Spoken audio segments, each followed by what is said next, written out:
మీకు తెలుసా, ప్రపంచంలోనే లిఫ్ట్ ఉన్న ఆలయం ఎక్కడ ఉందో? అది మన భారతదేశంలోనే ఉంది. అదే మురుదేశ్వర ఆలయం. కర్ణాటక రాష్ట్రంలోని భట్కల్ సమీపంలో అరేబియా సముద్ర తీరంలో ఉంది. 3 వైపులా సముద్రం, వెనుక కొండ, వీటి మధ్య ఆలయం అందంగా కనిపిస్తుంది. ఆలయం ముందు 123 అడుగుల ఎత్తైన శివ విగ్రహం సూర్యుని కాంతిలో మెరిసిపోతూ ఉంటుంది. వెనుక 21 అంతస్తులతో ఆలయం, 237 అడుగుల ఎత్తులో గోపురం ఉంటుంది. భక్తుల కోసం లిఫ్ట్ కూడా ఉంటుంది. పురాణాల ప్రకారం రావణుడు మహాదేవుణ్ణి ఆరాధించేవాడు. ఒక రోజు శివుని కోసం ఘోర తపస్సు చేస్తాడు. శివుడు సంతోషించి అతనికి ఆత్మలింగం ఇచ్చాడు. కానీ ఒక షరతు పెట్టాడు, దీనిని ఎక్కడ నేల మీద ఉంచితే అక్కడే శాశ్వతంగా స్థిరమవుతుంది అని. సరే అని రావణుడు లింగాన్ని లంకకు తీసుకెళ్తుంటే దేవతలు చూసి భయపడ్డారు. ఎందుకంటే ఆ లింగం లంకలో ఉంటే రావణునికి అపారమైన శక్తి వచ్చేస్తుంది అని.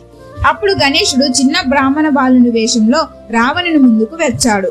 రావణుడు స్నానం చేయడానికి ఆత్మలింగాన్ని కాసేపు పట్టుకోమని గణేశునికి ఇచ్చాడు. గణేశుడు ఆ లింగాన్ని నేల మీద పెట్టేశాడు. వెంటనే ఆత్మలింగం నేలలో స్థిరమైపోయింది. రావణుడు కోపంతో దాన్ని పైకి లాగాడు, కానీ లింగం కదలలేదు.